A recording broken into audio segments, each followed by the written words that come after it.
You stay on there, you sucker. Congratulations, sir. You just made the championship round. You have finished out today in a pretty impressive fashion. Like, you had a string of 4 fish within a very short amount of time to get you to 25 pounds. Yep. You got just over 26, but 25 was the mark, and you passed it in like a heartbeat, like fast. Yeah, I got in a good area. I got in, basically got where I would normally deer hunt. I mean, I was way back in the woods, and I made a cast way back in there, and I caught one. So.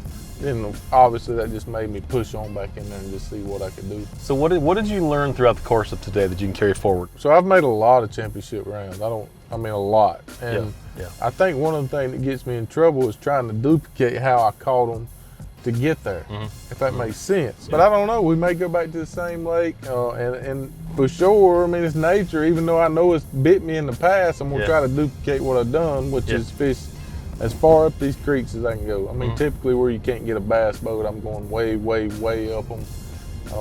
Gonna do it again. It's bit me in the past, but I'm ready to win one of these championships. Are you gonna do that because the water's so high, or is that just what you do everywhere you go no matter what? Sometimes in the summer I fish that way, Really? I really like fishing as far up them as you can. Now, with the water being high, I can get further than you ever could. Sure. So, it's kind of a two-pronged deal.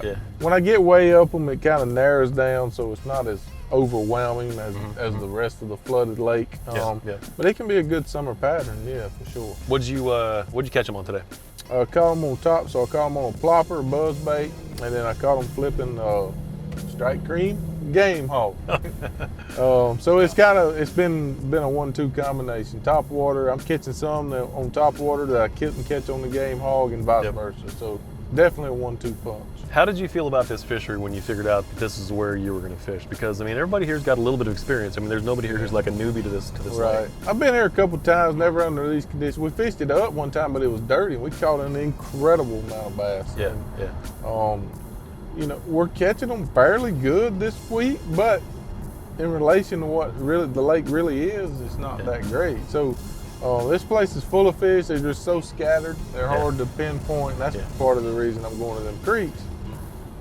But Bull Shoals, I knew it was a good lake. It's full of 2.5 pound fish, and it was going to be a good derby, whether it was 20 foot high or normal. And it turned into a little bit of a dogfight. There were 4 guys who were crammed in there real close.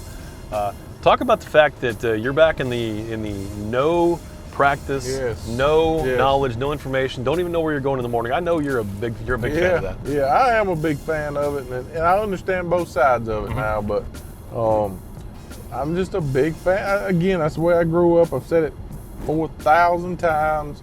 I work full time, fish tournaments on the weekends, and that even though I had a lot of experience on the local lakes, it's still how I grew up. Fishing that day, just backing your boat, and I get in a lot of trouble in these practice events, which is my fault. I'm not blaming anybody else. It's of trying to catch them how I caught them in practice. My first day of practice is typically my best.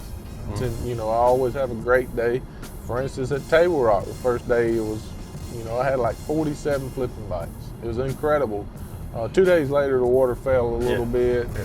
I tried to force that, and then I got behind, and then the second day, you just go fishing and catch them. So I've gotten a lot of trouble in my career with practice, trying to duplicate what happened in practice 2 days before, and fish change so fast, and I just really like no practice, because it makes you fish that day, that moment, that what the fish are doing then, under them conditions, whether it's cloudy, sunny.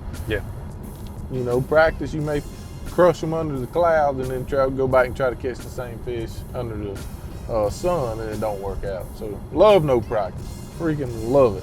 Well, here's the good news, Andy. You don't have to practice tomorrow. Yeah, right. None of that. All you got to do is be prepared to fish on championship day. Absolutely. Maybe this is the one you win. I hope this is it. I hope it is too. Congratulations, buddy. Thank you. Yeah, man.